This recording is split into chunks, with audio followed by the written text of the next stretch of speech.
मित्रांनो नमस्कार, पुन्हा एकदा आपले स्वागत आहे. मित्रांनो, शिक्षकांसाठी मोठी बातमी. शेवटी मुहूर्त निघाला आणि मार्ग झाला मोकळा. नेमका कशाबद्दल मुहूर्त निघून मोकळा मार्ग झालेला आहे जाणून घ्या व्हिडिओच्या माध्यमातून. त्याकरता हा व्हिडिओ शेवटपर्यंत पहा. चॅनलला आपण अजूनपर्यंत सबस्क्राईब केलं नसेल तर नवनवीन अपडेट मिळवण्याकरता सबस्क्राईब करा, व्हिडिओला लाईक करा आणि सोबतच मोठी बातमी आपल्या मित्र व परिवाराला सुद्धा शेअर करायला विसरू नका. तर मित्रांनो, मागील 3 वर्षापासून रखडलेल्या आंतरजिल्हा बदली प्रक्रियेचा 7वा टप्पा लवकरच सुरू होणार आहे. याबाबत प्रधान सचिव यांनी महाराष्ट्रातील सर्व शिक्षण अधिकारी यांच्यासोबत बैठक घेऊन सूचना निर्गमित केल्या आहेत.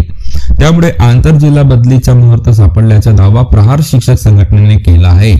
जिल्हा परिषद अंतर्गत कार्यरत शिक्षक संवर्गाची मागील 3 वर्षापासून रखडलेली आंतरजिल्हा बदली प्रक्रिया तात्काळ सुरू करण्यात यावी, अन्यथा प्रहार शिक्षक संघटनेच्या वतीने मुंबई आझाद मैदानावर प्रखर आंदोलनाचा इशारा प्रहार शिक्षक संघटनेचे राज्य अध्यक्ष महेश ठाकरे यांनी ग्रामविकास मंत्री व ग्रामविकास विभागाच्या प्रधान सचिवांना दिला होता.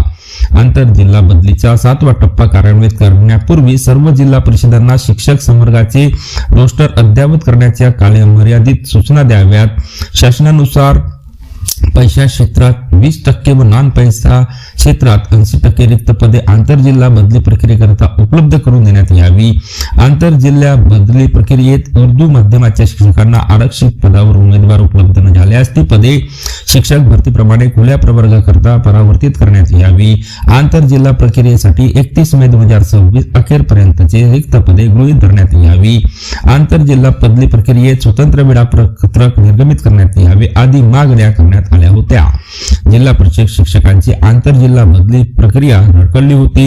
निवेदनाची सकारात्मक दखल घेऊन ग्रामविकास विभागाने आंतरजिल्हा बदलीबाबत कार्यवाही सुरू केल्याने बदली प्रतीक्षेतील 12,000 शिक्षकांना न्याय मिळणार असल्याचे समाधान आहे. मात्र पाठपुरावा सुरूच राहील असे महेश ठाकरे राज्याध्यक्ष प्रहार शिक्षक संघटना यांनी केलेले आहे. पुन्हा भेटूया नवीन अपडेटसह पुढच्या व्हिडिओमध्ये. धन्यवाद.